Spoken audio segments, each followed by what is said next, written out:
Good morning Lahore. जागो लाहौर में आप सबको खुश आमदीद कहते हैं जनाब। खिली खिली सुबह के साथ मैं हूं आपकी होस्ट मुनीबा सिर्फ इस दुआ और इस उम्मीद के साथ कि जनाब आप इस वक्त जहां कहीं होंगे खैरियत से होंगे और एक भरपूर वीकेंड मनाने की आप लोगों ने तैयारी भी कर ली होगी। और मैं हमेशा से ये बात कहती हूँ अपने वीकेंड पर कि जनाब हम लोगों को अपना वीकेंड जो है ना अच्छे अंदाज में गुजारना चाहिए और कोशिश करनी चाहिए कि प्रोफेशनल लाइफ और ज़ाती ज़िंदगी में एक मुस्बत तवाज़ुन बरकरार रखें।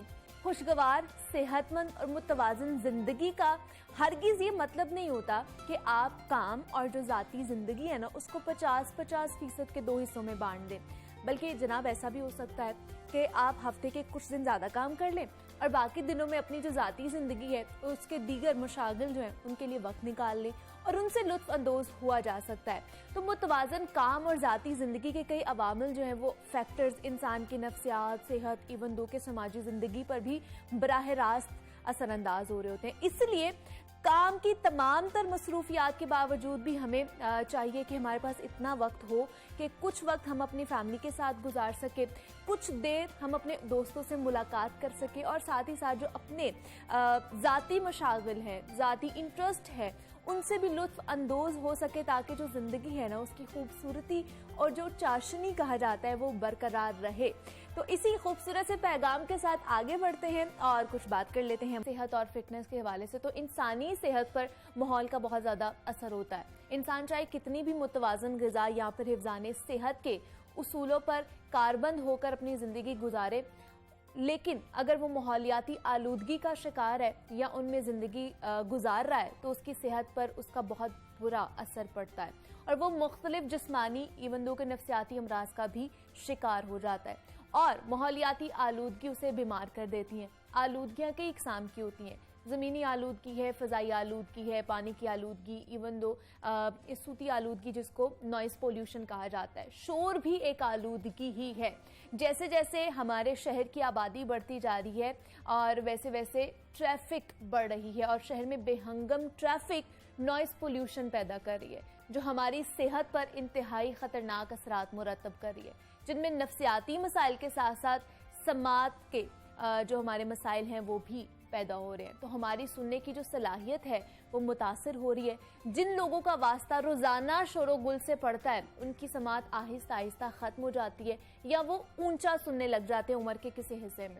तो नॉइज़ पोल्यूशन हमारी सुनने की सलाहियत को कैसे मुतासर करती है और कानों से मुतालिक कौन कौन सी बीमारियां पैदा हो सकती हैं, इनसे बचा कैसे जा सकता है, इस पर आज हम बात करेंगे। हमारे साथ इस वक्त मौजूद हैं प्रोफेसर डॉक्टर नुखबतुल्लाह अवान है, ENT स्पेशलिस्ट हैं। डॉक्टर साहब आपको वेलकम कहती हूँ जागो लाहौर में, कैसे हैं आप? थैंक यू वेरी मच जी, अल्लाह का शुक्र। में डॉक्टर साहब ये जो नॉइज़ पोल्यूशन है ये बहुत ज़्यादा बढ़ती जा रही है। जैसे जैसे मैंने बताया कि शहर लाहौर की आबादी बढ़ रही है, ट्रैफिक बढ़ रही है, उसकी वजह से नॉइज़ पोल्यूशन बढ़ रही है। तो इसके असरात हमारे कानों पर किस तरह पड़ते हैं, किस तरह हमारी जो समात है वो मुतासर होती है? अच्छा, इसमें इस तरह से है कि जो शोर है जी, ये एक बड़ा वेल नोन इसका इफेक्ट है कि ये हमारी हियरिंग को मुतासर करता है। ठीक है।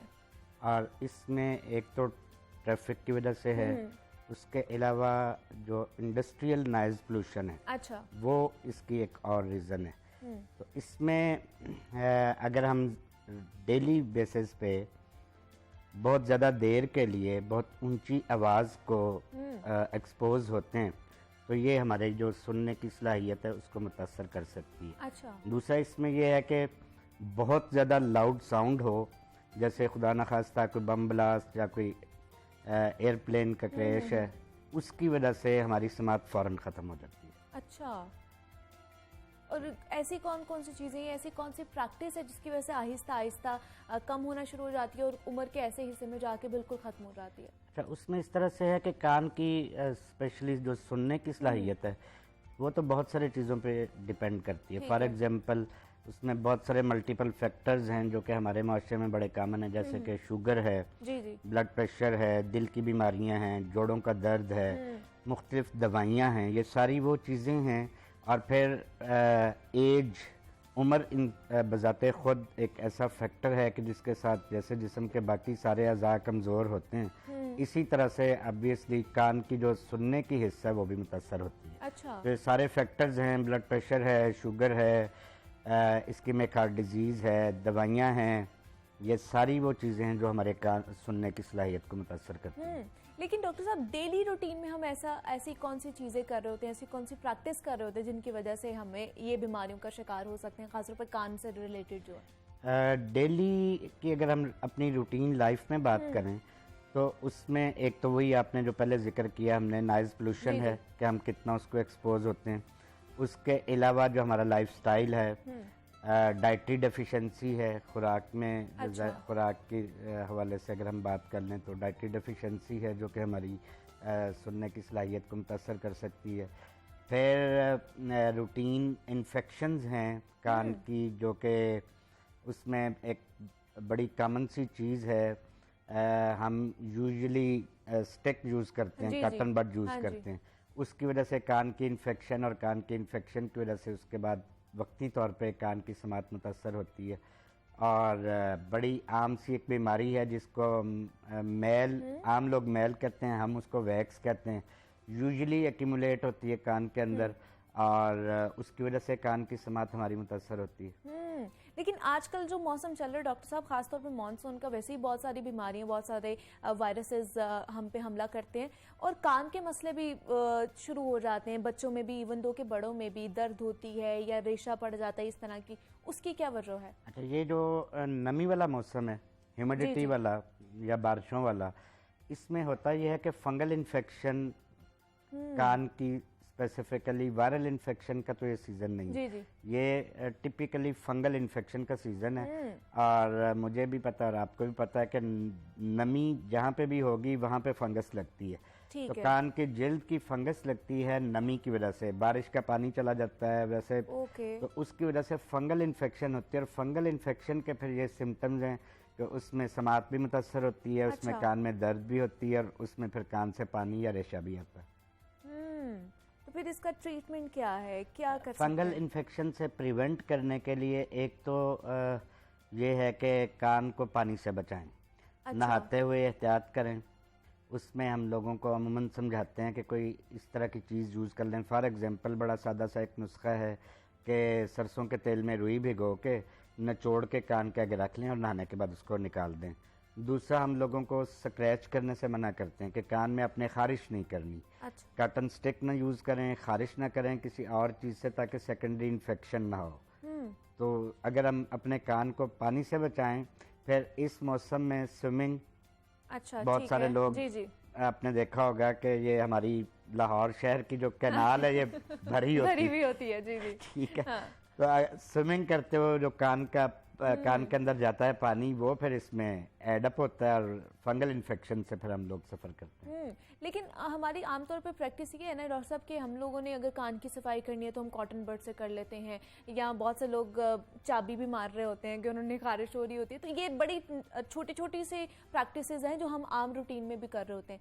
इनकी वजह से भी हमारी समात के मुतासर हो सकती है या इन्फेक्शन हो सकता है? अच्छा, इन्फेक्शन की, बैरूनी कान की इन्फेक्शन की सबसे बड़ी रीज़न यही हमारी मिसकंसेप्शन है कि हमने अपने कान की सफाई करनी है। कान अल्लाह ताला ने साफ़ ही पैदा किए हुए, जो मैल जो आम लोगों के ज़हन में है कि ये मैल है, बेसिकली तो अगर हम इसको समझें तो ये एक प्रोटेक्टिव सिक्रीशन है जो कान के अंदर बनती है। कान को प्रोटेक्ट करने के लिए इसमें सर्टन एंजाइम्स होते हैं, ठीक। और ये जब सिक्रीशन किसी रीज़न से, इसकी मल्टीपल रीज़न हैं, फॉर एग्जांपल स्ट्रेस है, एंजाइटी है, उसकी वजह से अगर ये सिक्रीशन ज़्यादा बननी स्टार्ट हो जाए तो ये एक्यूमुलेट होती है फिर कान के अंदर। और इसके साथ जो कान की स्किन है, जो डीस्केमेटेड स्किन है, जब वो मिक्सअप होती है तो वैक्स बनती है। इसको रूटीन में साफ़ करने की ज़रूरत नहीं है। ये अल्लाह ताला ने सिस्टम इस तरह का बनाया हुआ है कि ये खुद ब खुद एक्सक्रीट होती रहती है। और अगर ये एक्यूमुलेट होगी कान के अंदर, बहुत ज़्यादा इकट्ठी होगी, तो ऑब्वियसली कान बंद होगा, सुनने की दिक्कत होगी, और उस वक्त फिर आपको प्रॉपर ईएनटी स्पेशलिस्ट को विज़िट करना चाहिए और प्रॉपर ईएनटी स्पेशलिस्ट से ही कान की सफाई करवानी चाहिए। रूटीन ये जो प्रैक्टिस है इसको हम डिस्करेज ही करते हैं कि आपने कॉटन स्टिक मारना है, क्योंकि ये एक बहुत बड़ा मिसकंसेप्शन है कि जी मैंने कान साफ करना है। अब वो कॉटन स्टिक जब हम लगाते हैं तो बैरूनी कान की इन्फेक्शन की सबसे बड़ी रीज़न कॉटन स्टिक यूज करनी है। या किसी भी चीज से जब आप स्क्रैच करते हैं, चाहे वो फिंगर नेल है, चाहे वो की है, चाबी है, हेयर पेन है, उससे जब आप स्क्रैच करेंगे तो इन्फेक्शन होगी। और इस इन्फेक्शन के नतीजे में जो कान में दर्द, इनिशियल सिम्टम ये है कि कान में दर्द होती है और उसके साथ कान बंद हो जाता है। जो कान में जो दर्द है इसके साथ वो इतनी सवियर पेन है कि दैट इज नॉट टॉलरेबल। और अगर वो किसी को वैसे ना ये अंदाजा हो रहा हो कि कॉटन स्टिक से क्या हो सकता है, तो जब हम एक मरतबा उससे ये वो खुदा ना खास्ता इस तकलीफ से गुजरता है तो दोबारा फिर वो लोग कान की सफाई से अवॉइड ही करते हैं। वो कहते हैं डॉक्टर के पास जाना ज्यादा बेहतर है, खुद नहीं ऐसे करनी। अच्छा डॉक्टर साहब, आजकल खासतौर नौजवान नस्ल है या बच्चे भी, आपने उन्हें देखा होगा एयरपॉड्स लगाते हैं कानों में, हैंड फ्री का इस्तेमाल बहुत ज्यादा हो गया है, उसकी वजह से भी समात हमारी मुतासर होती है? जी बिल्कुल, या वो जल्दी मुतासर हो सकती है? हैंड फ्री का इस्तेमाल ये रिपोर्टेड है लिटरेचर में कि अगर हम कंटिन्यूसली हैंड फ्री का इस्तेमाल करते हैं, अच्छा, फॉर एग्जाम्पल हम यूज करते हैं हैंड फ्री 5 to 6 और 6 to 7 आवर्स पर डे, और ये थोड़ा लंबे अरसे के लिए हम यूज करते हैं, तो उसका वेरी वेल नोन इफेक्ट है कि हमारी समात मुतासर होती है सही हैंड फ्री के यूज से। इसमें ये लिटरेचर में रिपोर्टेड है, इस पर रिसर्च है, इस पर पब्लिकेशंस हैं, और ये एक बड़ा वेल नोन फैक्टर है। आजकल का जिस तरह का एनवायरनमेंट है उसमें जैसे जैसे सेल फोन का और हैंड फ्री का इस्तेमाल ज़्यादा हुआ है, तो उसके साथ ये दो मसले कि एक तो कान की समात पे असर पड़ता है, अच्छा, और उसके अलावा समात के अलावा फिर जब वो नस कमज़ोर होती है कान की, जो नर्व है, तो उसके साथ कान में शोर की आवाज़ या सीटियों की आवाज़ आना स्टार्ट हो जाती है। अच्छा। और वो फिर ज़्यादा इरिटेबल चीज़ है, कान को ज़्यादा तंग करती है। मतलब अगर इसके कोई साइंस एंड सिम्टम्स हैं कि हमें पता चलना शुरू हो जाए कि हमारी समात अब मुतासर हो रही है और ये कम होने शुरू हो गई है? वो हमें खुद फील होना शुरू हो जाता है कि जब हम हैंड फ्री यूज़ करते हैं for a prong use 6 to 7 hours per day, कुछ साल 1.5 साल, तो हमें फील होना शुरू हो जाता है कि अब मतलब उसमें सबसे पहले तो यूजुअली अगर समात का नहीं भी पता चलता कि हल्की सी समात, लेकिन उसके साथ ये जो शोर की आवाज़ है जिसको हम टिनाइटस बोलते हैं अपनी आवाज़ में, टिनाइटस स्टार्ट हो जाता है। लोग हमारे पास प्रेजेंट होते हैं कि कान में शोर की आवाज़ आना स्टार्ट हो गई। अच्छा। और जब उनसे हिस्ट्री ली जाती है तो वो हैंड फ्री की या हेडफोन की हिस्ट्री होती है यूज़ करने की, और जब उनका फिर हम हेयरिंग असेसमेंट टेस्ट जो है वो करते हैं तो यूजुअली फिर उसमें ये होता है कि आपके कान की नस कमज़ोर होना स्टार्ट होती है। तो इसको फिर क्या दोबारा से रिवर्स किया जा सकता है थ्रू मेडिकेशन या थ्रू ट्रीटमेंट? अच्छा, इसमें इस तरह से है कि सबसे पहले तो अगर हम इसके ट्रीटमेंट की बात करें हैंड फ्री के साथ जो है, तो एक्सपोजर को रोकना है, कम करना है, कि हैंड फ्री का इस्तेमाल मना करना है। उसके बाद डिपेंड करेगा कि कितना हेयरिंग लॉस हुआ है, कितनी नस कमज़ोर हुई है, माइल्ड है, मॉडरेट है।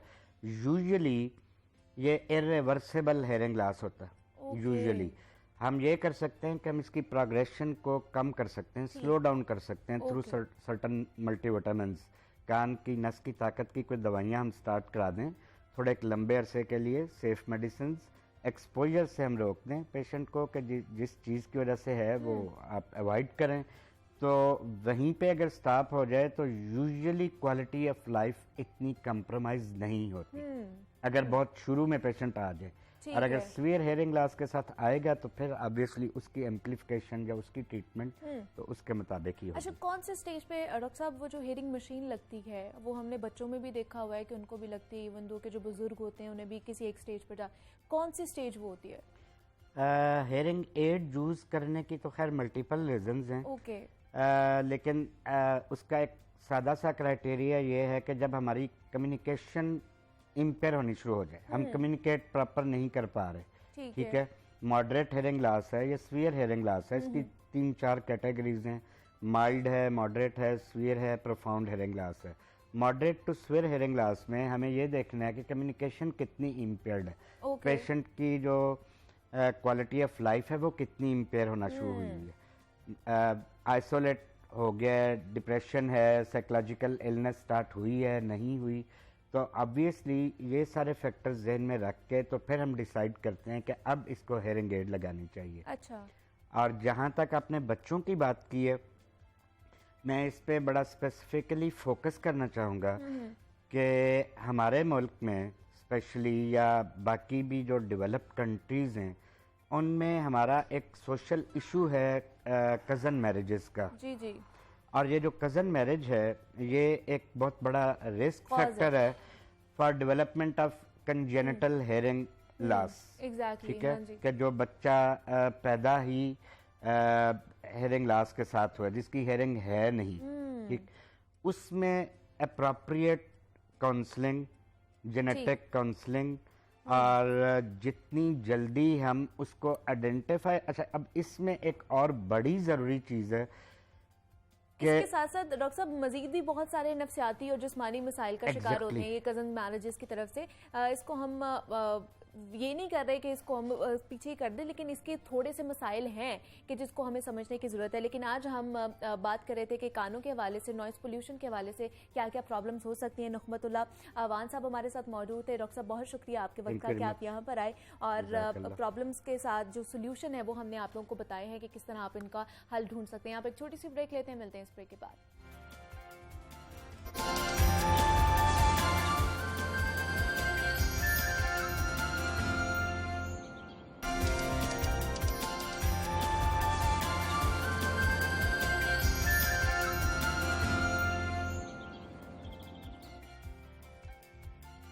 वेलकम बैक टू जागो लाहौर। जनाब, ब्रेक पर जाने से पहले बात हो रही थी एक सेहतमंद और मुतवाज़िन ज़िंदगी गुजारने के हवाले से। तो अच्छी और मुतवाज़िन ज़िंदगी गुजारने में दोस्तों का किरदार बहुत ही अहमियत का हामिल होता है।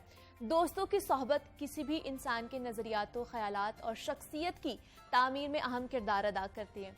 और इसी तरह बुरे और मुश्किल वक्त में भी दोस्तों की अहमियत को किसी तरह नज़रअंदाज नहीं किया जा सकता। और ये दोस्त ही होते हैं जिनकी वजह से हम अपनी ज़िंदगी का कठिन वक्त भी गुजार लेते हैं। और दोस्तों की अहमियत उन अफराद के लिए और भी ज़्यादा बढ़ जाती है जो या तो तन्हा होते हैं या जिनके अपने अहले खाना से, अपनी फैमिली से ताल्लुकात अच्छे नहीं होते हैं। तो दोस्तों से मिलना आपको ज़हनी तौर पर पुरसुकून और खुश कर देता है। तो ये ही दोस्त आपके दर्द के लिए एक कुदरती मदावा भी होते हैं।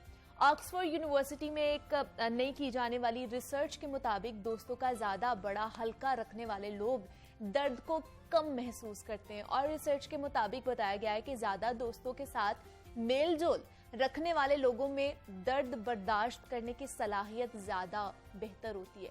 तो दोस्तों की अहमियत उजागर करने के लिए आज पाकिस्तान समेत दुनिया भर में दोस्ती का आलमी दिन मनाया जा रहा है। वर्ल्ड फ्रेंडशिप डे मनाने का जो बाकायदा आगाज था वो 1958 में पैराग्वाय से हुआ, लेकिन बाद में ये दिन अब दुनिया भर में मकबूलियत हासिल करता जा रहा है। तो दोस्तों का हमारी ज़िंदगी में होना कितना ज़रूरी है और ये दिमागी और ज़हनी सेहत के लिए किस कदर ज़रूरी है, इस पर आज हम बात करेंगे। हमारे साथ इस वक्त मौजूद हैं डॉक्टर उस्मान जवाद हैं जो कि हेल्थ एंड हैप्पीनेस एक्सपर्ट हैं और लाइफ कोच भी हैं। डॉक्टर साहब आपको वेलकम कहती हूँ। डॉक्टर कैसे हैं आप? बहुत शुक्रिया, आप सुनाएं। ठीक है, मैं भी बिल्कुल ठीक ठाक। आज फ्रेंडशिप डे मनाया जा रहा है और मनाने का मकसद मेरे ख्याल से इतना ज़रूरी नहीं होना चाहिए। रोज़ाना की बुनियाद पर इस चीज़ को हमें अपने माइंड में रखना चाहिए कि हमारी दोस्ती कैसी होनी चाहिए और हमारे दोस्त कैसे होने चाहिए। लेकिन सबसे पहले जो सवाल है मैं ये करूँगी कि दोस्ती है क्या? क्या पैरामीटर्स होने चाहिए दोस्ती के? होने भी चाहिए या नहीं होने चाहिए? ओके, अब तो हर चीज़ का एक दिन मनाया जाता है ना जी, लेकिन फ्रेंडशिप इतनी ज़रूरी है कि पहले ज़माने में कहते थे कि एक हैप्पी लाइफ गुजारने के लिए सबसे जो ज़रूरी चीज़ है वो आपकी सोशल कनेक्टेडनेस और आपकी फ्रेंडशिप है। बल्कि वो कहते हैं कि जो है कि इंसान जो है अगर वो तन्हाई में खुश रहता है ना जी, या तो वो जानवर है या देवता। अच्छा। क्योंकि जो नॉर्मल इंसान है ना जी, उसको खुश रहने के लिए आपको दोस्त बनाने पड़ते हैं, मिलना जुलना पड़ता है, लोगों के साथ रहना पड़ता है, उसमें अपनी ज़ात का इजहार करना पड़ता है। तो इस पे बल्कि अरिस्टोटल की एक बुक है, उसने अपनी एथिक्स में एक चैप्टर लिखा है फ्रेंडशिप पे। अच्छा। और उसमें उसने ना इसकी 3 टाइप्स बयान की हैं। ठीक है।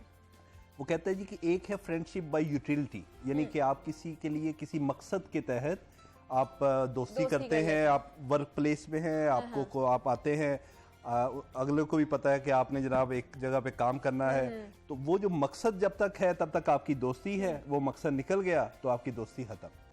एक है फिर फ्रेंडशिप बाय ऑफ प्लेयर, कि आप प्लेयर के लिए खुशी दोस्ती करते हैं एक दूसरे के साथ। फॉर एग्जांपल ये एक रोमांटिक रिलेशनशिप भी हो सकता है, ये कोई हॉबी भी हो सकती है, हाइकिंग भी हो सकता है, रीडिंग भी हो सकती है, जिसमें आपको कोई एरिया ऑफ इंटरेस्ट आपका यकसा है। अच्छा। और इस वजह से आपकी उससे दोस्ती होगी। जैसे ही ये एरिया ऑफ इंटरेस्ट निकला, आपकी दोस्ती कम होगी। लेकिन ये एक तीसरी किस्म है फ्रेंडशिप की, जिसे फ्रेंडशिप ऑफ एक्सीलेंस या फ्रेंडशिप ऑफ वर्च्यू बोला जाता है। वो है ट्रूएस्ट फ्रेंडशिप, और वो ये है कि आप अपने दोस्त से उसके करैक्टर की बुनियाद पे, उसकी ज़ात की बुनियाद पे आप उससे दोस्ती करते हैं कि आप में फॉर एग्जांपल एक आपका वर्च्यू कैसा है, आप कितने करेजियस हैं, आप कितने वाइज हैं, आपकी इस बुनियाद पे मैं आपसे दोस्ती रखता हूं, और आप भी मुझसे इसी बुनियाद पे रेसिप्रोकेट करते हैं। आप भी मुझसे इसी बुनियाद पे, मेरी ही किसी सलाहियत की बुनियाद, किसी इंटरेस्ट की बुनियाद पे नहीं, या किसी यूटिलिटी की बुनियाद पे नहीं, या किसी मकसद की बुनियाद पे नहीं, आपकी अपनी ज़ात के लिए दोस्ती करते हैं। और ये जो दोस्ती है ये लाइफ लॉन्ग है, ये लॉन्ग लास्टिंग है, और इसके बड़े अच्छे हेल्थ पे इफेक्ट्स हैं। क्योंकि जाहिर सी बात है, आप अपने दोस्त से आप वो शेयर करते हैं जो कि आप फैमिली से भी नहीं शेयर करते। आप अपने दुख दर्द, आप अपने दिल का बोझ हल्का करते हैं। और इट्स काइंड ऑफ एक अच्छा दोस्त समझ, एक साइकियाट्रिस्ट है आपका। आप उससे बात करके अपने आप को हल्का महसूस करते हैं। आप अपनी जो है आपकी ज़ात की एक तकमील होती है उससे। सो आई थिंक इसी वजह से कहते हैं कि ये जो फ्रेंडशिप है, ये अच्छा फ्रेंड होना, ये आपकी ज़िंदगी में एक मीनिंगफुल और एक हैप्पी लाइफ की तरफ एक बड़ा ही अहम कदम है। और इस वजह से हमें अपने दोस्तों को इग्नोर नहीं करना चाहिए। हम करते हैं कभी कभी, जाहिर सी बात है। हम सब इतनी बिजी लोग वो चल रहे हैं ना, स्केड्यूल इतना बिजी चल रहा है कि हम लोग अपने रिश्तों को इग्नोर कर देते हैं। अब वो लाइफ होगी है इंडिविजुअलिस्टिक। हम सब अपने अपने ज़ात के होल में अब कैदी होते जा रहे हैं ना जी। तो इस वजह से हम अपने वो जो पुराने दोस्त भी थे, जो हमारे अब सोशल मीडिया पे दोस्त बन गए, अब उनसे भी हमारा एक वर्चुअल तल्लुक है। लेकिन हमें कोशिश ये करनी चाहिए कि मौजूदा टेंस हालात में, या इवन जो पॉलिटिकल पोलराइजेशन है, इसमें कम से कम हम अपने दोस्तों से ऐसे इख्तलाफात की बुनियाद पे उनसे दोस्ती ख़त्म ना करें। क्योंकि ये दोस्ती जो है ये उस चीज़ से बहुत ज़्यादा कीमती है, उस इख्तलाफ से बहुत ज़्यादा कीमती है। ये आपकी ज़िंदगी का सबसे समझ लें एक अहम हिस्सा है, जो कि आपकी ज़ात की खुशी की तकमील कर रहा है। तो उसको आप कैसे किसी XYZ सियासतदान के लिए, या किसी XYZ रिलीजियस वो इशू के लिए आप उसको कुर्बान कर दें? नहीं, दे आर टू प्रीशियस। लेकिन डॉक्टर साहब, आपने भी देखा है दो कैटेगरी के लोग होते हैं, एक एक्सट्रोवर्ट्स होते हैं, एक इंट्रोवर्ट होते हैं।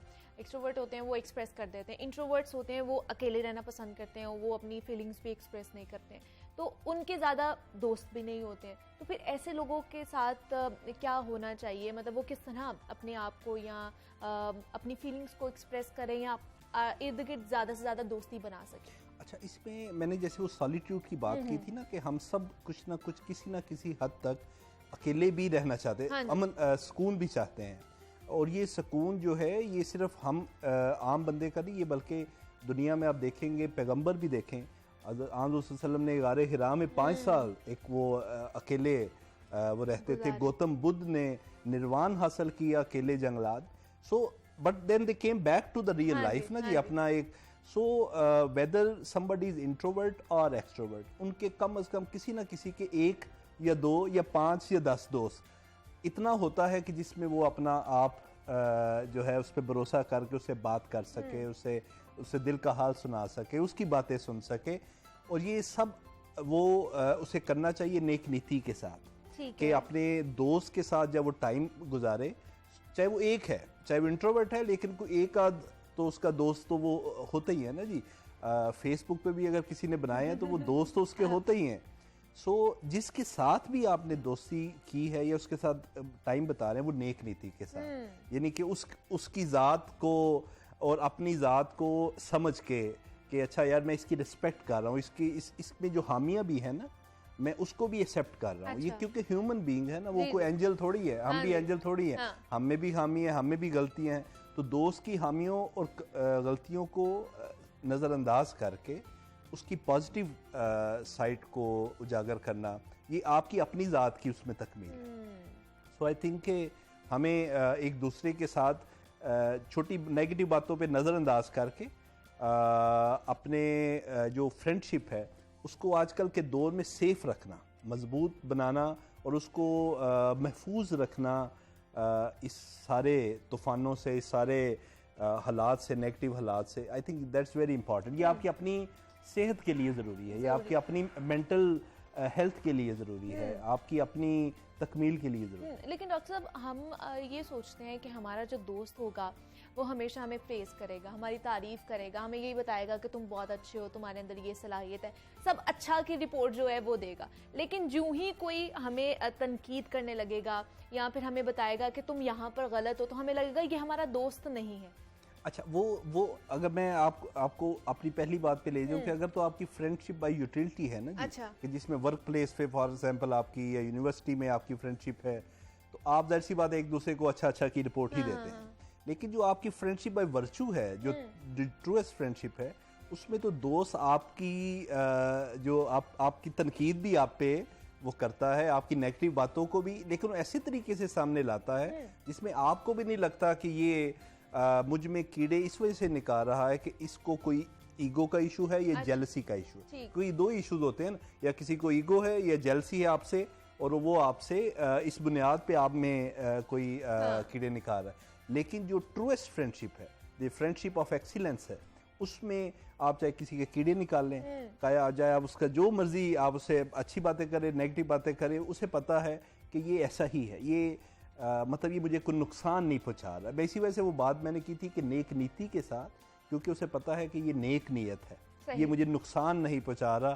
So that's why I think लेकिन वो उनका जो पैटर्न ऑफ कम्युनिकेशन है वो भी अलग होगा फिर कि आपने उनका, किस तरह उस चीज को कम्युनिकेट किस तरह करना है। अब देखें, टॉक्सिक फ्रेंड्स भी होते हैं जिंदगी में, आपको फॉल्स फ्रेंड्स भी मिलते हैं, हनी ट्रैप्स भी मिलते हैं, सारे मतलब डिफरेंट सॉर्ट्स ऑफ आपके वो एक हैं चीज़ें, और उनसे आपको ज़ाहिर सी बात है एक बच के भी रहना चाहिए सारी चीज़ों से।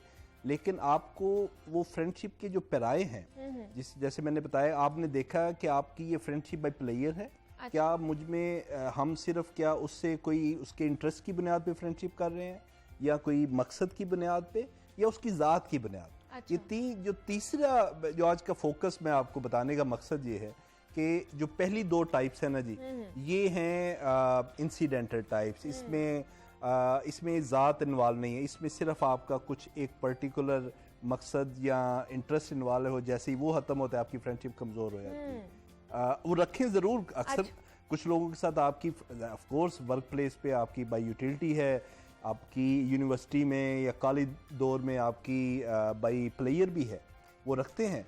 लेकिन उसके साथ साथ कुछ अच्छे सच्चे दोस्त, वो बड़ा असासा है। हम आज तक, हम शायद इस वजह से कामयाब हैं, हम शायद इस वजह से इधर बैठे हैं कि हमारे कुछ अच्छे और सच्चे दोस्त, और हमें आई थिंक उनकी कदर जो है वो आपको ज़िंदगी में जब आप पे मसाइब पड़ते हैं, मुश्किलात पड़ती हैं, तो आपको पता चलता है कि हाँ, यही दोस्त जो हैं वो आपके काम आते हैं। वो कहते हैं ना जी कि जो फ्रेंड्स होते हैं, these are gods apology for the family. तो आपकी जो फैमिली की एक जो अपोलॉजी है वो फ्रेंड्स की सूरत में खुदा ने आपको दी है, और उनकी इस वजह से कदर करना, सच्चे दोस्तों की, अच्छे दोस्तों की कदर करना, ये आपकी अपनी ज़ात के लिए बहुत इम्पॉर्टेंट है। उनका ख्याल रखना, उनका वो आपका ख्याल रखते हैं, आप उनका ख्याल रखते हैं। आई थिंक ये एक और बायलैटरल, लेकिन नेक नीति के साथ, अच्छा, नेक नीति के साथ, ये एक दूसरे के साथ बड़ी ही खलूस से, खलूस इसमें सिंसियरिटी इज मोस्ट इम्पॉर्टेंट। लेकिन क्या अगर जैसे टॉक्सिक रिलेशनशिप्स होते हैं, इसी तरह टॉक्सिक फ्रेंडशिप भी हो सकती है, जैसे आपने बात की है, तो उसकी वजह से हमारी शख्सियत पर भी वो असरअंदाज हो सकती है? बिल्कुल होती है। और अच्छा, इसमें एक ये भी बात है कि टॉक्सिक लोगों को भी तो कंपैशन की ज़रूरत है ना, वो भी तो किसी वजह से टॉक्सिक बने, वो उनको भी तो सोसाइटी ने रिजेक्ट किया, या फैमिली ने किसी बात पे को रिजेक्ट किया, उसके हो सकता है वालदैन ने उसको डांटा हो, वो इस वजह से टॉक्सिक बन गया हो, या उनको प्यार की ज़्यादा ज़रूरत है। ये भी आपने फैक्टर कि आप ज़रूर, आप ठीक है, आप पहचानें कि ये टॉक्सिक फ्रेंड है, लेकिन आपने उसके साथ उसमें जो कंपैशन का एलिमेंट है कि ये आपने उसको नज़रअंदाज नहीं करना कि हाँ, इस बंदे को ठीक है, इसमें टॉक्सिसिटी है, लेकिन वो टॉक्सिसिटी वो ऊपर से तो नहीं लाया ना। Exactly. वो टॉक्सिसिटी सोसाइटी ने उसको किसी ना हो सकता किसी ने उसके साथ कोई अब्यूज किया हो जिसकी वजह से वो टॉक्सिसिटी आई हो। तो आपने उसमें वो कंपैशन का एलिमेंट आपने अपनी ठीक है फासला रखें, लेकिन उसको उसका एक मार्जिन भी दें, उसको उसके वो ड्यू रिस्पेक्ट भी दें, ड्यू सिंपैथी भी दें, कि ताकि उसकी टॉक्सिसिटी फॉर द फ्यूचर कम हो सके।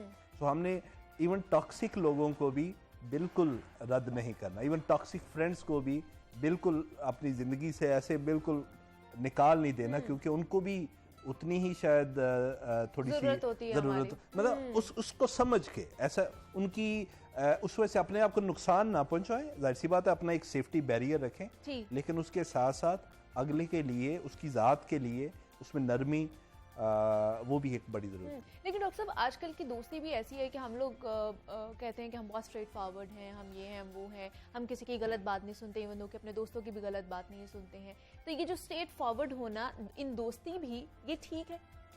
देखें, अगर आप इस स्ट्रेट फॉरवर्डनेस को आप इसी फ्रेंडशिप की टाइप्स के मुताबिक करेंगे ना, अगर आप फ्रेंडशिप आप यूटिलिटी हैं, आपने वर्क प्लेस पे आपने अगले को मतलब बिल्कुल ही स्ट्रेट फॉरवर्ड होके आपने बात कर दी, तो वो आपके वर्क प्लेस उस ऑब्जेक्ट को नुकसान पहुंचा सकता है। सो आपने, लेकिन जब आप एक ट्रूएस्ट फ्रेंडशिप में हैं तो आप फिर अपने दोस्त से तो स्ट्रेट फॉरवर्ड ही होते हैं ना, क्योंकि उसे पता है कि ये एब्जॉर्ब कर लेगा मेरी, मैं जैसी भी इसे बात कर रहा हूँ ये एब्जॉर्ब कर लेगा, मैं स्ट्रेट फॉरवर्ड भी बात करूंगा ये एब्जॉर्ब कर लेगा, क्योंकि इसे पता है कि मैं इसको गलत नीयत से नहीं कर रहा, मैं इसमें नेक नीति का जो गुड विल का लफ्ज है ना जी, ये बहुत जरूरी है। ये actually it was written in that Aristotle book as well, कि गुड विल के साथ कि आप अपनी ज़हन को अपने किसी दोस्त के बारे में जब तक नेक नीयत नहीं रखेंगे, आप उस दोस्ती की रूह को, आप स्ट्रेट फॉरवर्ड हो, नेक नीयत हो, फाइन, आप स्ट्रेट फॉरवर्ड हो, लेकिन उसमें दरमियान में कोई आपकी अपनी एक थोड़ी सी वो एक सोच हो, वो दैट इज नॉट ठीक है। लेकिन डॉक्टर साहब क्या दोस्ती की भी कोई लिमिट होती है? मतलब बहुत से ऐसे चीज़ें होती हैं, बहुत से ऐसे केसेस में हमने देखे हैं कि वो दोस्ती में भी आके आपकी जो प्राइवेट एक आपने एक लाइन रखी हुई होती है कि इससे आगे हमारे शायद दोस्त भी नहीं जा सकते हैं, तो उसको भी इन्वेट कर देते हैं, जो पर्सनल आपकी स्पेस होती है उसको भी इन्वेट कर देते हैं। तो क्या इसकी भी लिमिट रखनी चाहिए? देखिए, जो आपके जो क्लोजेस्ट फ्रेंड्स हैं, जो बचपन से आपके, ज़ाहिर सी बात है उनके लिए आपकी एक पर्सनल स्पेस बहुत मिनिमल हो जाती है। आपके जो वर्क प्लेस बेस होते हैं उनके लिए आपकी पर्सनल स्पेस एक बड़ी होती है। इसी तरह जो आपके रोमांटिक रिलेशनशिप्स हैं, जो आपके इंटीमेट रिलेशनशिप्स हैं, उनमें आपकी पर्सनल स्पेस की लिमिटेशंस थोड़ी सी डिफरेंट होती है। So for the closest friends I think मतलब आप वो इसी वजह से तो आप उन पर रिलाई करते, इसी वजह से तो आप उनको हर बात वो बता सकते जो अपने माँ बाप को भी नहीं बताते।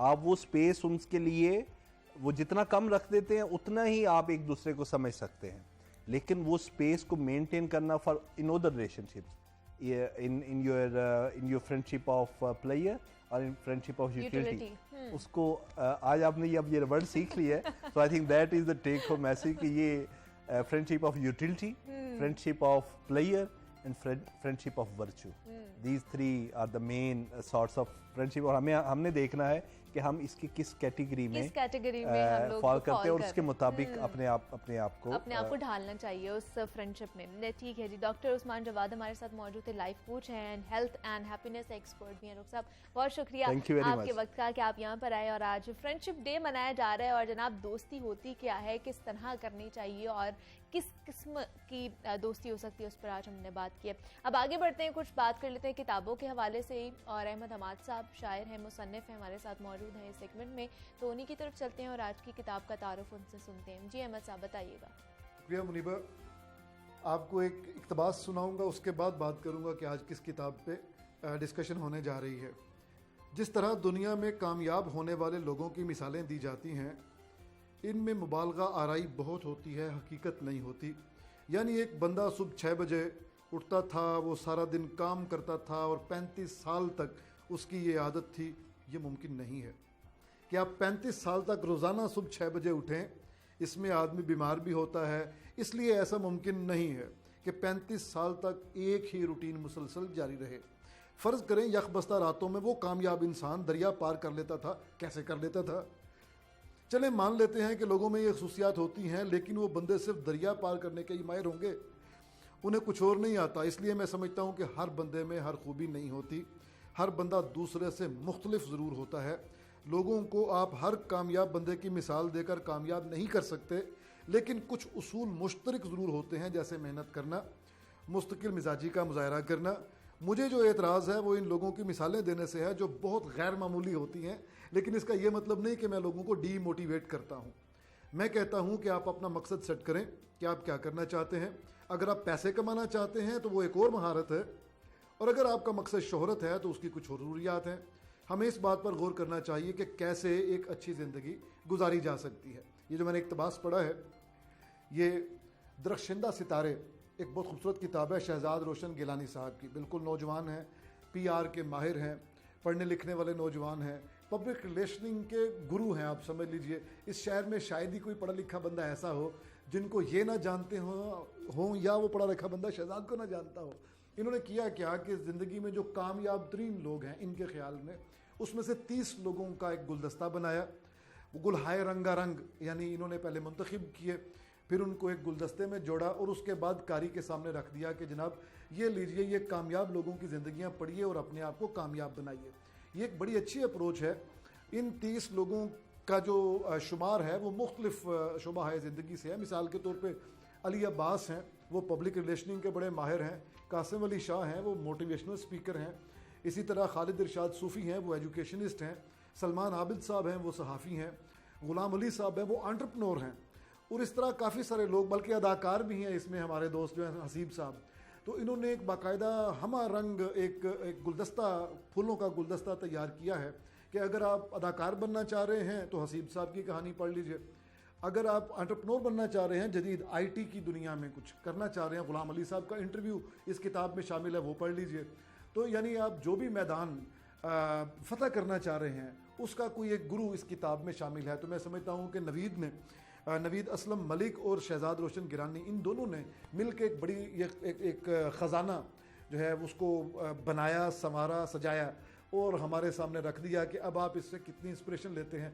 ये किताब पढ़ते हुए मैं सोच रहा था कि काश मैं भी टीनेजर होता, और ये किताब पढ़ते हुए जितना जोश व जज्बा अंदर भरा जाता है, रगों में खून की जगह सीसा जो है ना, पारा बल्कि कहना चाहिए, सीसा नहीं पारा, मरकरी भरी जाती है ये किताब पढ़ने के बाद। तो मैं भी उस फेज़ को, उस कैफियत को एंजॉय करता अगर मैं टीनेजर होता। लेकिन चलें, इस उम्र में इसको पढ़ रहा हूँ तो मुझे खुशी हो रही है कि नौजवानों के लिए एक ऐसी किताब है कि जो कोई शख्सियत वहाँ पे मौजूद ना भी हो तो भी इस किताब से वो वाली मोटिवेशन हासिल करेंगे जो किसी शख्स के सामने बैठ के हासिल करते हैं। आप समझ लें कि कासिम अली शाह, डॉक्टर जावेद इकबाल और इस तरह के, सलमान आबिद और इस तरह के कई तरह के लोग जो हैं वो इन्होंने यकजा कर दिए हैं। बल्कि आप समझ लें कि वो ये किताब जो है उनकी छपी हुई शायाशुदा शक्ल है। इसी तरह जब हम गुलाम अली से मिलते हैं, इन चूँकि बहुत सारे दोस्त जो हैं इसमें वो मेरे अपने ज़ाती दोस्त भी हैं, तो इसलिए मैं उनके बारे में काफ़ी बेहतर उसके बारे में बात कर सकता हूँ। एक इंसाइट है उनके बारे में।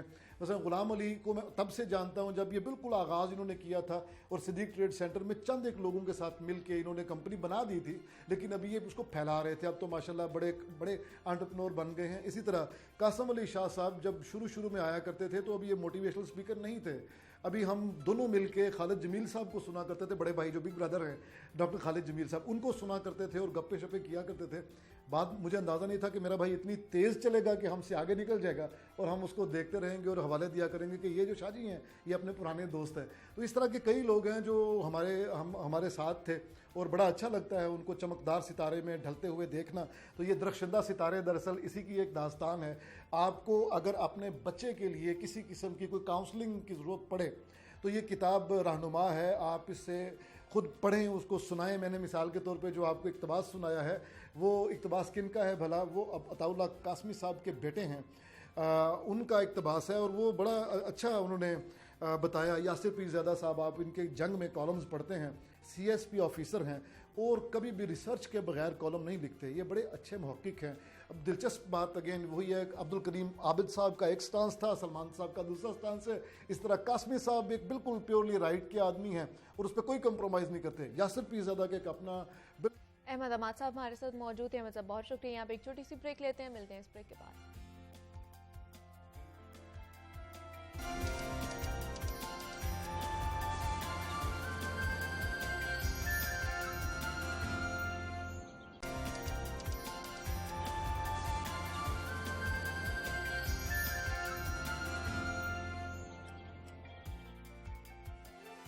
वेलकम बैक टू जागो लाहौर। जनाब ब्रेक से वापस आ चुके हैं और सेगमेंट है हमारा लाहौर की दुनिया, जिसमें हमारी कोशिश होती है कि उन मसाइल का जिक्र किया जाए जिनका ताल्लुक इस शहर के बासियों से है। और शहर लाहौर पंजाब का दारुल खुलाफा है और हमेशा से हर आने वाले हुक्मरान की कोशिश रहती है कि इस शहर के मकीनों के दिल जीते जाएं, जिसके लिए यहाँ तरह तरह के मंसूबे शुरू किए जाते हैं। लेकिन जब हुकूमत तब्दील होती है तो पहले से जारी मंसूबे इल्तिवा का शिकार हो जाते हैं, जबकि नए मंसूबों का ऐलान भी कर दिया जाता है। बुज़दार सरकार के हवाले से अगर देखा जाए तो उनकी जानिब से इस शहर में कई मंसूबे शुरू किए गए थे, लेकिन बरवक्त मुकम्मल नहीं हो सके। फिर जब कुछ दिन के लिए हमजा शहबाज तख्ते लाहौर पर बराजमान हुए तो उन मंसूबों को नज़रअंदाज किया गया। परवेज इलाही के वज़ीर आला बनते ही LDA की जानिब से फुर्तियां दिखाई जाने लगी हैं और LDA की जानिब से लाहौर में जारी तरक्याती मंसूबे जल्द अज जल्द मुकम्मल करने का फैसला सामने आया और इसके लिए LDA ने हुकूमत से फंड्स लेने के लिए डिमांड भी रख दी है। शहर में 8 जारी तरक्याती मंसूबों को मुकम्मल करने के लिए फंड्स मांगे गए हैं। उसके साथ साथ शहर के मुख्तलिफ इलाकों में कब्जा शुदा और नाजायज तामीरात के खिलाफ भी ऑपरेशन जारी है। तो शहर में किस किस इलाके में ये ऑपरेशन किया जा रहा है, कितनी ज़मीनें वागुजार करवा ली गई हैं और कौन कौन से मंसूबे कितने मुकम्मल हो चुके हैं और कितने अभी भी गैर मुकम्मल हैं, इस हवाले से डिटेल में बात करेंगे। हमारे साथ इस वक्त मौजूद है नुमाइंदा लाहौर न्यूज़ है ज़ैनुल आबदीन है। जैन, आपसे वेलकम कहती हूँ आपको। कैसे हैं आप? अच्छा हूँ मैं, आप बताएं। मैं भी बिल्कुल ठीक ठाक। जैन, LDA तो मुतहरिक हो गई है जब से परवेज इलाही साहब वज़ीर आला बने हैं। उससे पहले तमाम तर जितने भी तरक्याती मंसूबे थे वो तो इल्तिवा का शिकार हो रहे थे। तो ये क्या जादू की छड़ी चली है? जादू की छड़ी तो कोई नहीं है मुनीबा, ये वैसे ही अब इदारों ने आदत बना ली है कि जब भी कुछ नई हुकूमत आती है, कोई नए हुक्मरान आते हैं तो ये अपनी कारकर्दगी दिखाना शुरू कर देते हैं। क्योंकि बदकिस्मती से इन लोगों ने हुक्मरान भी अब ज़्यादा देख लिए हैं ना। अब आए दिन तो हुक्मरान तब्दील हो रहे हैं। तो जिस तरह आपने अभी बताया ना कि जो भी हुकूमत आती है उनकी ये कोशिश होती है कि शहर लाहौर को ज़्यादा से ज़्यादा तोहफे दिए जाएं, मंसूबे दिए जाएं, इस शहर को प्रायोरिटी दी जाए। लेकिन इस दौरे हुकूमत में जो कि जुलाई 2018 से शुरू होके अब जुलाई 2022 आ गया, ऑलमोस्ट 4 साल पूरे हो गए, इसमें शहर लाहौर में कोई तवज्जो नहीं दी गई। बुज़दार साहब जब आए बतौर वज़ीर आला पंजाब अगस्त 2018 में उन्होंने हल्फ लिया तो पहले 2 साल तो एहतसाब में ही गुजर गए।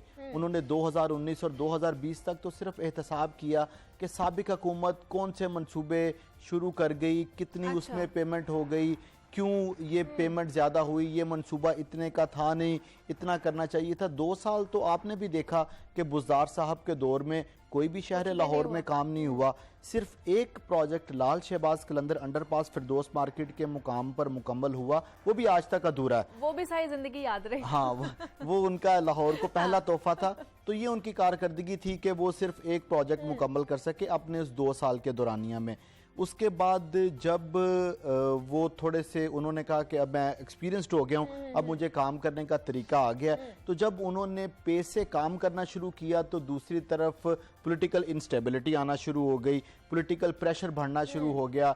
जो ओपोजिशन थी उन्होंने लॉन्ग मार्च शुरू कर दिए, हुकूमत पर दबाव बढ़ाना शुरू कर दिया, तो जिसकी वजह से कारकर्दगी मुतासर होना शुरू हुई। तो आखिरकार 3 साल 7 माह का दौरे इक़्तिदार बुज़दार साहब का ग़ुरूब हो गया। वो शहर में खातर खा कारकर्दगी नहीं दिखा सके। सिर्फ एक प्रोजेक्ट लाल शहबाज कलंदर अंडरपास पूरा किया, एक पैदल चलने वालों के लिए पुल मुकम्मल किया, एक वाटर टैंक मुकम्मल किया, यानी एक प्रोजेक्ट में एक प्रोजेक्ट उनकी कारकर्दगी के हिस्से में आया। बाकी उन्होंने जो मंसूबे शुरू किए वो पूरे नहीं हो सके, जिसमें 3 प्रोजेक्ट हैं बड़े जो कि अभी भी ज़ेर इल्तवा हैं, जिसमें शेरावाला फ्लाईओवर है, शाहकाम फ्लाईओवर है और गुलाब देवी अंडरपास और लाहौर ब्रिज की तोसी का मंसूबा है। बुज़दार साहब की बड़ी ख्वाहिश थी कि वो इन मंसूबों के जो फीते हैं वो अपने हाथ से काट के जाते, इनकी तख्तियों की रूनुमाइयाँ करके जाते, लेकिन किस्मत ने उनका साथ नहीं दिया।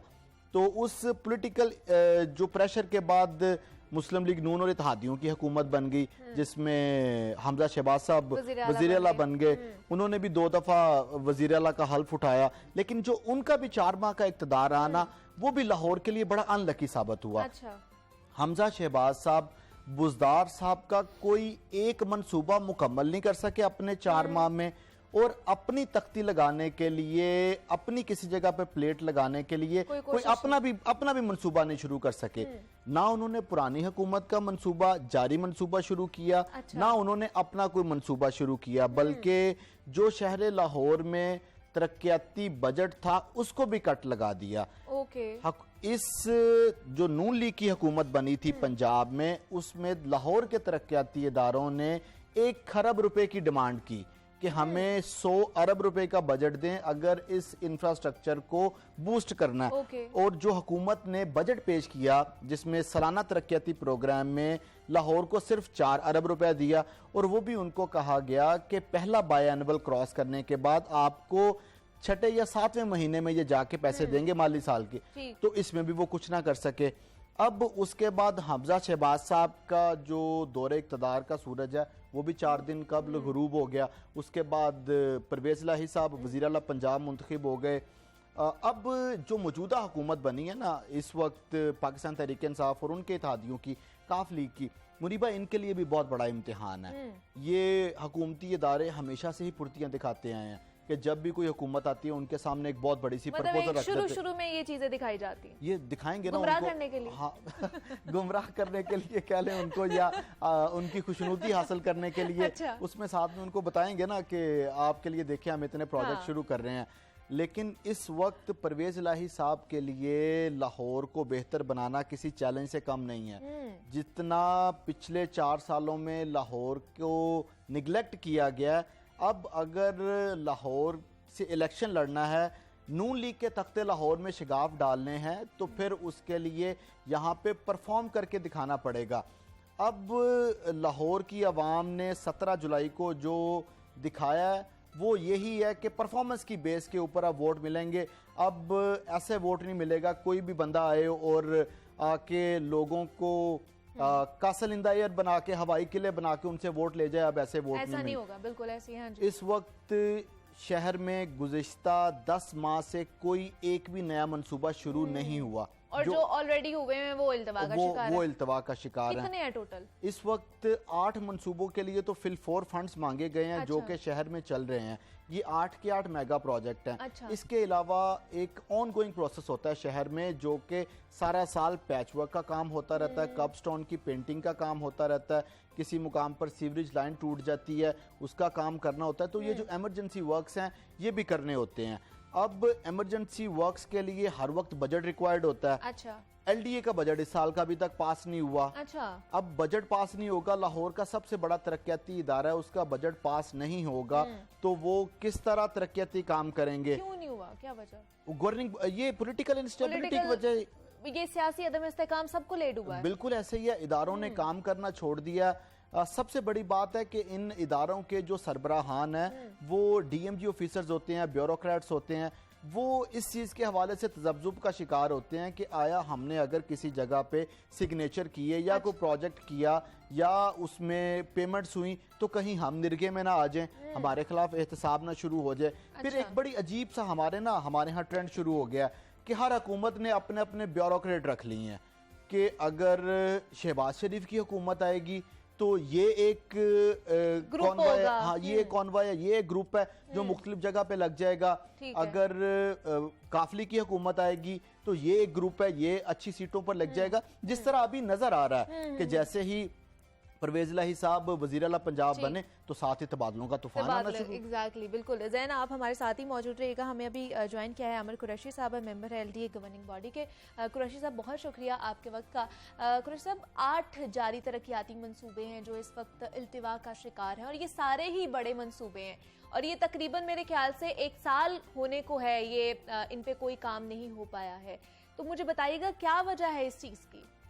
अभी जो कुरैशी साहब ने जवाब देना, पहले मैं उनसे सवाल ना कर लूं? जी जी जरूर। कि कुरैशी साहब अब उन पे ना डाल दीजिएगा सब कुछ के 4 माह में हमजा शहबाज कुछ नहीं कर सका। मेरा ख्याल है शेख साहब ऐसा बिल्कुल नहीं है। गुजारिश ये है कि हमारे दौर हुकूमत में जो मंसूबे शुरू किए गए, आपने बिल्कुल देखा कि मैं बिल्कुल उन पर डाल नहीं रहा, लेकिन पिछले 4 महीने के अंदर उनके काम बिल्कुल सुस्त रवि का शिकार रहे। जैसे हमने प्रोजेक्ट शुरू किया शेरावाला गेट, हमने शुरू किया शाहकाम का प्रोजेक्ट, तो उसके ऊपर आपने देखा कि पिछले हमने जो डेट्स उनकी दी थी उसको कंप्लीट करने की, बिल्कुल उसके ऊपर मैं समझता हूँ कि कचरे की चाल से भी काम नहीं हुआ। हमारी इंशाल्लाह प्रायोरिटी होगी कि हम अगले चंद दिनों के अंदर लाहौरियों के लिए जो ये मंसूबे हैं इनको खोल दिया जाए। और जो सर चंद दिनों की आप बात कर रहे हैं, ये कितने महीने गुजर चुके हैं नहीं हुए, तो आप चंद दिनों में मुकम्मल कर पाएंगे ये मंसूबे? इंशाल्लाह हमने कल आते ही जो है वो बिल्कुल इंजीनियरिंग वालों से बात की और इनको प्रायोरिटी के ऊपर रखा है कि आपने इन प्रोजेक्ट को इंशाल्लाह 14 अगस्त तक हमने इन दोनों प्रोजेक्ट को ओपन करना है अवाम नास के लिए इंशाल्लाह। अच्छा, दोनों प्रोजेक्ट कौन से है? कुरैशी साहब आपको आवाज आ रही है? जी, इनकी वजह से एलडीए का चूंकि बजट भी रुका हुआ था, अब अगले मेरा ख्याल है चंद दिनों के अंदर एलडीए गवर्निंग पार्टी का इजलास होगा जिसके अंदर इसका बजट भी अप्रूव हो जाएगा और उसके बाद शहर लाहौर के अंदर आप देखिएगा कि तरक्याती जो मंसूबे हैं वो बड़ी स्पीड के साथ शुरू होंगे इंशाल्लाह। लेकिन आमिर साहब अभी आपने कहा कि 2 प्रोजेक्ट जो है वो 14 अगस्त से पहले मुकम्मल करने की तैयारी की जा रही है, वो कौन से प्रोजेक्ट्स हैं? ये शेर वाला गेट है और शाहकाम फ्लाईओवर है। ये तो दोनों खुले हुए हैं, आपने क्या मुकम्मल करने हैं? नहीं, खुले नहीं हुए शेख साहब, उनके ऊपर अभी काम बाकी है और वो उनके प्रॉपर इनॉग्रेशन। और आप देखें ना शाहकाम के ऊपर अभी एक ग्रेड वर्क काफी उसका काम रहता है। आप ऐसा बोले ना कि अब इन प्रोजेक्ट्स के ऊपर आप अपनी तख्तियां लगाना चाह रहे हैं। अब आप जिस हुकूमत के ऊपर इल्ज़ाम लगा रहे हैं ना कुरैशी साहब कि उन्होंने बजट नहीं पास किया था, आपको याद है कि 2019 में आपने किस महीने में बजट पास किया था और 2020 में आपने एलडीए का बजट किस महीने में पास किया था? आपको याद है या मैं रिमाइंडर दूं आपको? मुझे बिल्कुल याद है, 2019 का भी याद है, 2020 का भी याद है। उसकी वजह भी आपको बखूबी अंदाजा है कि एलडीए का बजट जो है वो पास किया जाता है पंजाब गवर्नमेंट के बजट पास होने के बाद, क्योंकि वो उसमें देखना पड़ेगा कि आपको कौन सी एडीपी की स्कीम आती है, तो उसके बाद इसको पास किया जाता है। तो लिहाजा अब इसकी तैयारी मुकम्मल है, तो अगले चंद दिनों के अंदर इसका बजट जो है वो पास कर दिया जाएगा। तो आपके जो भी ऑनगोइंग प्रोजेक्ट्स हैं उनको प्रायोरिटी के ऊपर रख रहे हैं कि इनको मुकम्मल किया जाए। मैं आपको एक चीज़ बताऊं मुनीबा, ये परवेज लाही साहब की हुकूमत ने आते साथ ही सिर्फ लाहौर नहीं पंजाब का 300 अरब रुपए का तरक्याती बजट रोक लिया। 300 अरब रुपए का कि अभी बजट नहीं जारी किया जाएगा। अब वो बजट को दोबारा पेश करने में पीएनडी में उन टाइम लगेगा। मुझे नहीं लगता कि ये जो हुकूमत है ये दोबारा उसी पेस से जो कि ये 2019-20 में उस पेस पे आ गई थी उसी पेस पे दोबारा आ जाएगी। मेरी ख्वाहिशात यही हैं, मेरी नेक तमन्नाएं इनके साथ यही हैं कि शहर का और पंजाब का भला किया जाए, लेकिन अभी बड़ी चीज़ें होना बाकी हैं। ये सियासी प्रेशर अगर ख़त्म नहीं होता तो ये डिलीवर नहीं कर पाएंगे। दूसरा बड़ी इंपॉर्टेंट बात यह है कि बाकी जो इनके टेन्योर के 10 माह ये रह गए हैं, क्या इसमें कोई नया मंसूबा ये शुरू कर पाएंगे या सिर्फ पुराने मंसूबों को ही मुकम्मल करने के ऊपर ये गौर करेंगे? क्योंकि ऐलान तो इन्होंने बड़े बड़े किए थे ना 18-19 में भी कि हम स्काई लेन बना देंगे, तो हम एलिवेटेड एक्सप्रेस वे बना देंगे, तो इस तरह के सारे मंसूबाजात तो अभी तो मुझे लगता है कि इनसे ये भी मुकम्मल नहीं होने। सर आमिर साहब क्या कहेंगे इसके ऊपर? और ये लास्ट क्वेश्चन है कि ये दोबारा से तो नहीं ये होगा कि ऑन गोइंग प्रोजेक्ट्स होंगे और उनके पहले ही उनका इफ्तिताह कर दिया जाएगा, जैसे पहले भी मंसूबे हम देखते आए हैं कि वो मिड वे में ही होते हैं और उनका इफ्तिताह कर दिया जाता है, फीते काट दिए जाते हैं? इन्होंने शुरू किया था ये। इसमें मुनीबा हमारी कोशिश होगी कि ये जो प्रोजेक्ट चल रहे हैं इनको हम मुकम्मल करें टाइमली और जी इंशाल्लाह हमारी पूरी कोशिश होगी। और जो अगले आने वाले प्रोजेक्ट्स हैं उसके ऊपर भी हम काम कर रहे हैं। इंशाल्लाह शहर लाहौर को अगले साल के लिए भी प्रोजेक्ट देंगे इंशाल्लाह। चले देंगे आपको इंशाल्लाह। उम्मीद तो है सर, हर कोई आगे खुशखबरी 4 महीनों का एहतसाब करेंगे। ये जो हमजा शहबाज साहब के 4 माह गुजरे हैं जिसमें जो उन्होंने काम किए हैं, जो उन्होंने पैसे लगाए हैं, उसका एहतसाब करेंगे आप? नहीं, एहतसाब से देखिए अगर तो कोई ऐसा काम हुआ होगा तो उसका बिल्कुल एहतसाब किया जाएगा जिसके ऊपर कोई ऐसी चीजें सामने आएंगी। क्योंकि आप काम के हवाले से मशहूर नहीं है ना, आप एहतसाब के हवाले से मशहूर हैं आपकी हुकूमत। नहीं, हम अल्हम्दुलिल्लाह हम काम के हवाले से भी मशहूर है। हमने शहर लाहौर के लिए बड़ा काम किया है पिछले 4 सालों के अंदर। हमने शहर लाहौर के अंदर बहुत सारे प्रोवाइड किए हैं और लाहौर को आपने बड़ा काम करके दिया है। तो इंशाल्लाह अगर कहीं किसी की कमी कोताही होगी तो उसका पूरा एहतसाब भी होगा। सर उम्मीद करते हैं हम के जो आप सब कुछ कह रहे हैं इसके ऊपर अमल होता हुआ भी हमें नजर आए। आमिर कुरैशी साहब, मेंबर LDA गवर्निंग बॉडी, हमारे साथ मौजूद थे।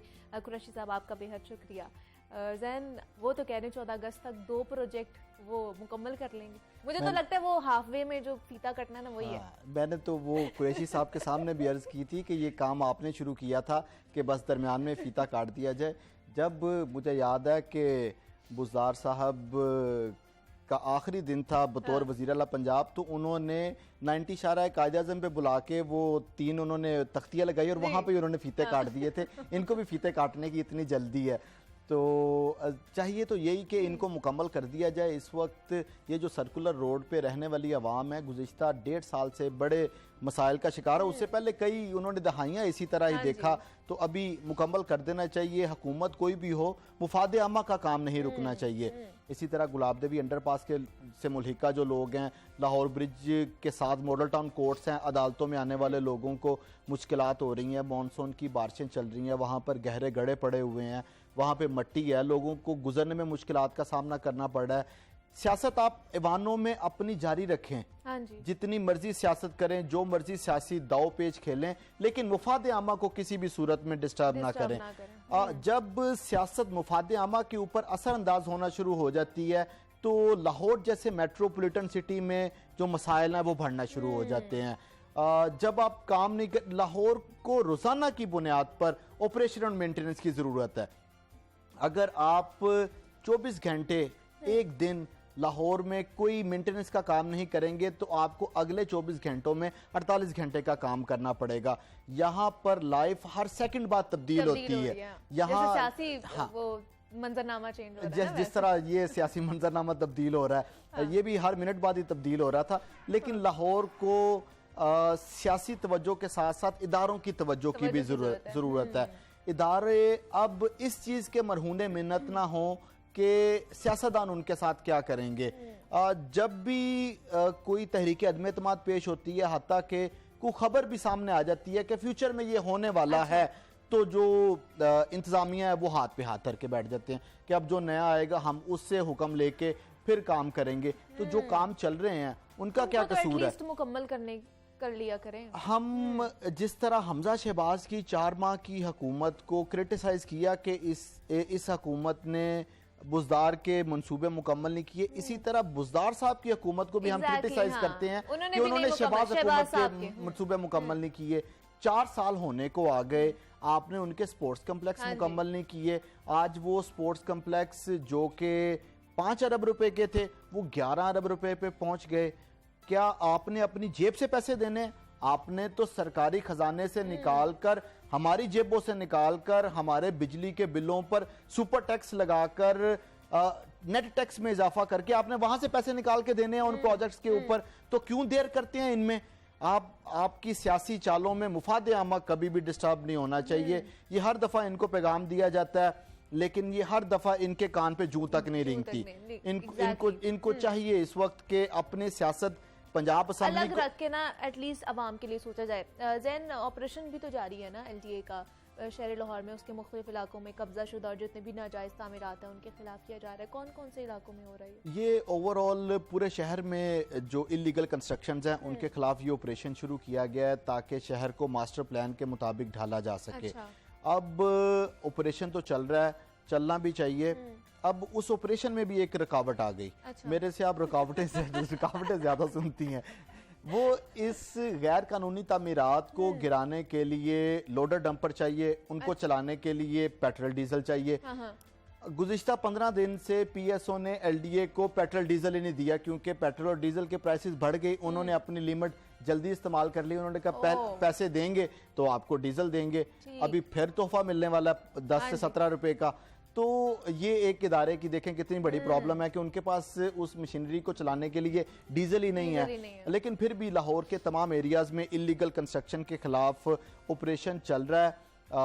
अप्रिशिएट करता हूँ मैं इनको कि ये ऑपरेशन करना चाहिए क्योंकि शहर को मास्टर प्लान के मुताबिक ढालना है। लेकिन मैं सेटिस्फाई नहीं हूँ इनसे। सक्सेसफुल होता है ये ऑपरेशन? इससे कोई अच्छे नतीजे सामने आते हैं? ये इलीगल जो कंस्ट्रक्शन है ये रुक रही है? मुनीबा, इसमें गवर्नमेंट की अगर रिट हो ना तो फिर उसके बाद इसके जो अच्छे नताइज हैं वो रूनुमा होना शुरू हो जाते हैं।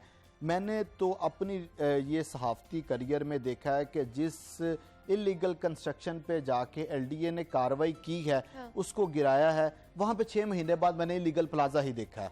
मुझे तो इस तरह नज़र आया कि आपने शायद अपनी जो हुज्जत तमाम है ना वो कर दी है, आपने उस बिल्डिंग की फाइल भर दी है, उसमें आपने लिख दिया कि हमने 2 मरतबा यहाँ पे ऑपरेशन कर लिया और फिर उसके बाद आंखें बंद कर ली और उसको बनने दिया गया। लेकिन मैसिव एक ऑपरेशन की ज़रूरत है शहर भर में, जिस तरह पीटीआई ने 2018 में शुरू किया था।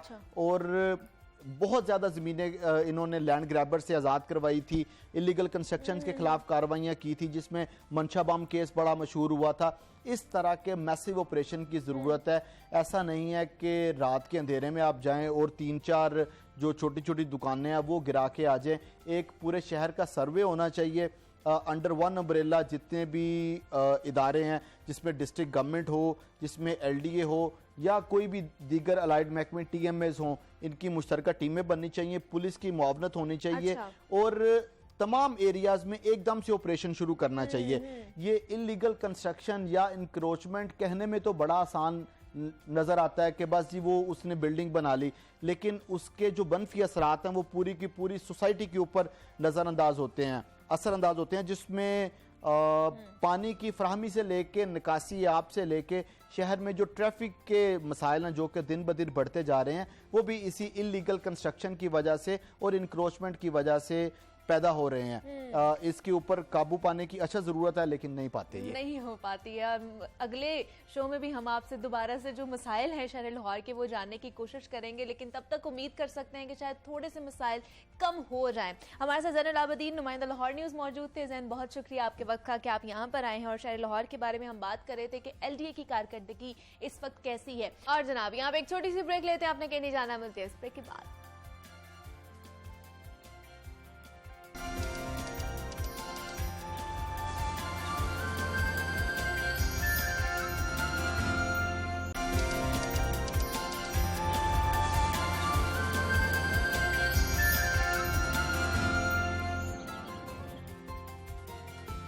वेलकम बैक टू जागो लाहौर। जनाब, आपको बात कर लेते हैं ऑनलाइन अर्निंग के हवाले से, और जो एक्सपर्ट्स होते हैं हमारे साथ या हमारे शो में आते हैं वो हमें यही बताते हैं जनाब कि ऑनलाइन अर्निंग के लिए आपको कुछ नई नई टेक्नोलॉजीज़ या फिर जो स्किल्स हैं वो चाहे सॉफ्ट स्किल्स हो या फिर बाकी स्किल्स हो, कम्युनिकेशन स्किल्स हो या बाकी स्किल्स आपको सीखने की ज़रूरत पड़ती है, लेकिन पैसे कमाने के लिए, वो भी ऑनलाइन अर्निंग के लिए। लेकिन इसके अलावा भी आप पैसे कमा सकते हैं, वो इस तरह के आपका लाइफस्टाइल, जिस लाइफस्टाइल से भी आप ताल्लुक़ रखते हैं, वो चाहे आपका गांव से ताल्लुक़ हो या फिर आपका शहर से ताल्लुक़ हो, आप अपने उस लाइफस्टाइल को व्लॉगिंग के ज़रिए यूट्यूब पर लेकर आते हैं, लोगों तक पहुंचाते हैं और आप उसके थ्रू भी जनाब पैसा अच्छा खासा कमा सकते हैं। तो ये पूरा एक क्या पैटर्न है, इसके थ्रू किस तरह कमाया जा सकता है, व्लॉगिंग क्या है, इसमें कौन कौन सी स्किल्स चाहिए होती हैं या नहीं भी चाहिए होती, इस पर बात करेंगे। आज हमारे साथ 2 ऐसे गेस्ट मौजूद हैं जो सराइकी में व्लॉगिंग करते हैं।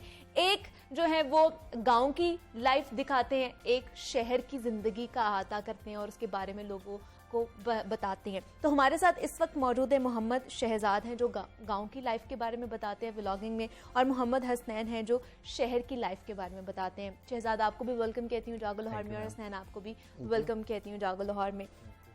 आप दोनों जो हैं वो एक एक लाइफ के बारे में लोगों तक पहुंचा रहे हैं, आगाही पहुंचा रहे हैं। तो सबसे पहले मैं आप ही से स्टार्ट करूंगी हसनैन, कि किस तरह ये आपको सोच आई कि अच्छा आपने जो शहर की लाइफ है उसके बारे में बताना है लोगों को? अच्छा, सोच तो जो है वो व्लॉगिंग तो मैं काफ़ी अरसे से देख रहा था और ख्याल आता था कि मुझे भी शुरू करनी चाहिए।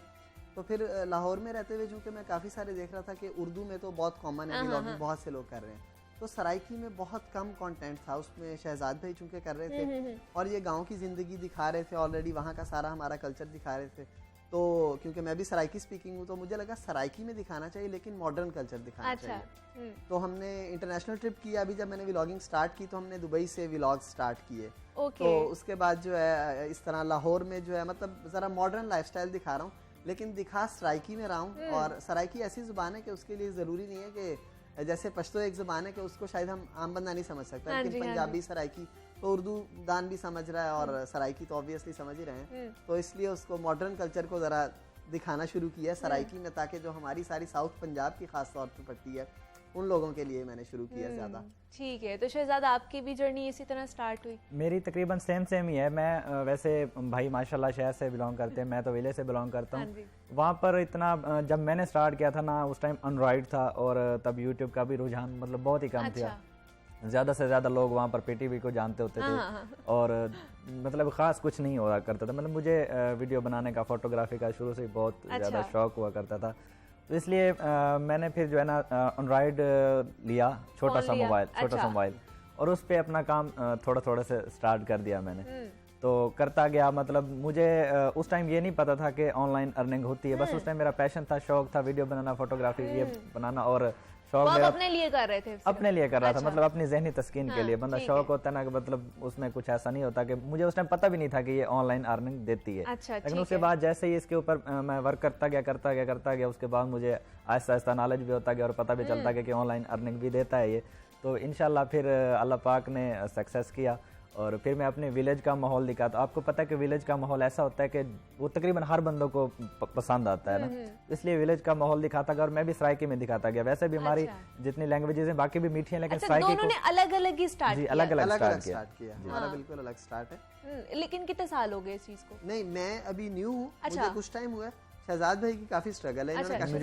मुझे 7-8 साल हो गए हैं तकरीबन। मैंने 2014-15 में स्टार्ट किया था। जी, उस दौरान आपको पता है एंड्रॉइड भी बहुत कम थे ना हमारे यहाँ पर, तो शहर में तो फिर भी थे, विलेज में तो पता ही नहीं था एंड्रॉइड का होता क्या है। और फिर यूट्यूब पे कब आपने कन्वर्ट किया? मैं यूट्यूब पे मैंने स्ट्रगल 2014 से स्टार्ट की, 2015 को 16 से मैंने ज्वाइन कर लिया था यूट्यूब। और उस दौरान आपको याद होगा यूट्यूब हमारे पाकिस्तान में बैन हुआ करता था और VPN के जरिए वो चलाया जाता था।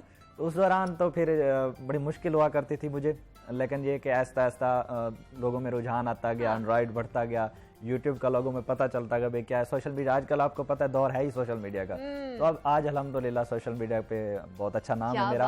वैसे मेरा नाम मोहम्मद शहजाद है, लेकिन सोशल मीडिया पे मैं वेला मुंडा के नाम से मशहूर हूँ। मतलब एक वो मुनफरिद आइडिया आप लोग लेके आए जो पिंच कर गया हमारी सोसाइटी में। आप खास तौर पर जो शहर की लाइफ है उसमें क्या ज्यादातर दिखाना पसंद करते हैं? लोग क्या देखना पसंद करते हैं? लोग जो देखना पसंद करते हैं वो आपकी रूटीन ही। क्योंकि वैसे मैं अमेज़न कर रहा हूँ, ऑलरेडी फ्रीलांसिंग कर रहा हूँ 3-4 साल से। हमारी कुछ अपनी प्रोडक्ट्स हैं UK USA में अमेज़न पे सेल कर रहे हैं, लेकिन वो लोग नहीं देखना चाहते। टेक्निकल चीजें लोग नहीं देखना चाहते। लोग पर्सनल आपकी चीजें, लोग किसी की पर्सनल लाइफ देखना चाहते हैं। मतलब आपकी एक लाइफ है, आप एक सेलिब्रिटी हैं या आप उसके अलावा नहीं भी हो, तो लोगों को एक दूसरे की लाइफ में बहुत दिलचस्पी होती है। यार इसकी जिंदगी में क्या चल रहा है, इसकी जिंदगी में क्या। ऑनलाइन में भी ये चीज होती है, वैसे तो होती है।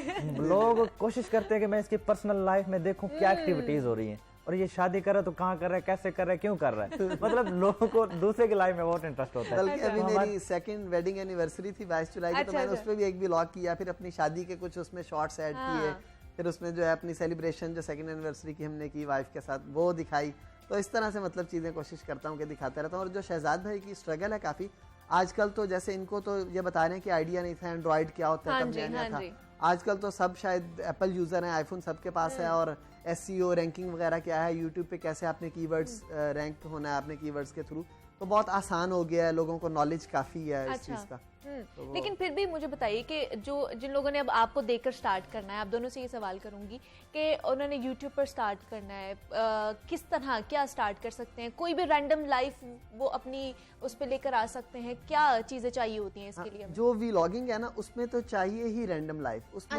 उसमें अब हमें एडिटिंग क्या करनी पड़ती है? एडिटिंग सिर्फ ये है हमारी कि हमने उन जो शॉर्ट्स होते हैं सारे दिन को उनको जोड़ना होता है। नेचुरल चीज लोगों को चाहिए, इसमें कोई वो सिनेमैटिक चीजें नहीं है कि आपको कोई बहुत एडिटिंग चाहिए, कोई ये चीज। लोगों को नेचुरल चीज, मतलब आप जूता भी पहन रहे हैं आपने दिखा दिया, आप जूता पॉलिश कर रहे हैं आपने दिखा दिया, आप ब्रश कर रहे हैं आपने दिखा दिया, आप घर में गाड़ी में बैठ रहे हैं, घर से कहाँ जा रहे हैं आ रहे हैं, मतलब बिल्कुल नॉर्मल एक कैजुअल लाइफ। ब्लॉगिंग में जब भी आप सो के उठते हैं ना, तो आपका कैमरा ऑन होता है, तो मेन में जो एक्टिविटीज होती हैं आपके सोने तक, वो सारा दिन आपका कैमरा रिकॉर्ड करता है। उसके बाद आप उसको एडिटिंग करके उसमें जो फजूल पार्ट्स होते हैं आप उनको कट करते हो, बाकी को वैसे के वैसे एडिट करके आप अपलोड कर देते हो, और लोग उसको बड़े शौक और मजे से देखते हैं कि भाई इसके आज के दिन में इसने कहाँ का दिन गुजारा और कैसे गुजारा।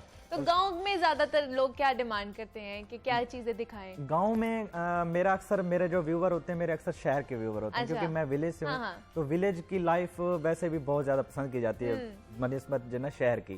तो शहरी लोग जो है ना विलेज की लाइफ को बहुत ज्यादा पसंद करते हैं। तो उसमें मैं फिर विलेज का कल्चर भी दिखाता हूँ। अच्छा। कि हमारा सराइकी कल्चर जो होते हैं माशाल्लाह वो बहुत डिफरेंट होते हैं और बहुत अच्छे होते हैं। वैसे भी मशहूर है सराइकी मीठी जुबान है, तो इस वजह से फिर बाकी लैंग्वेजेस जो है ना सपोर्ट करती हैं सराइकी को, और हमारा कल्चर गाँव का बहुत पसंद करती हैं।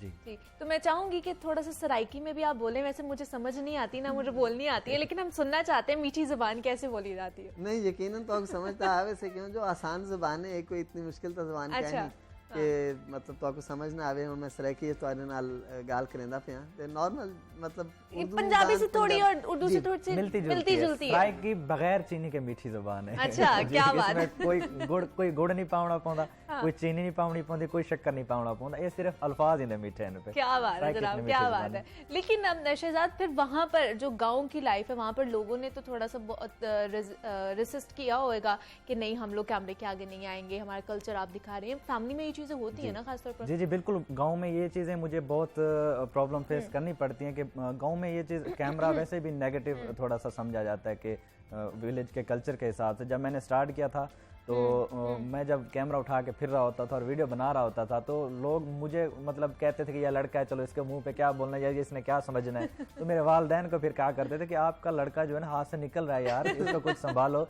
क्यों अपने बच्चे को खराब कर रहे हो। अच्छा। तो फिर मेरे वालिदैन मुझसे पूछा करते क्योंकि मेरे वालिदैन भी इतने एजुकेटेड नहीं है, तो उनको भी नहीं इतना पता। तो फिर उनको मैं समझाता था कि आप टेंशन न ले, मैं गलत राह पे नहीं हूँ, मैं ठीक जा रहा हूँ, मतलब गलत नहीं कर रहा हूँ, आपको मेरी तरफ से गिले नहीं मिलेंगे। इनको ये वो लोग आपको बातें करते हैं जिनको इस चीज़ का पता ही नहीं है कि ये क्या कह रहा है।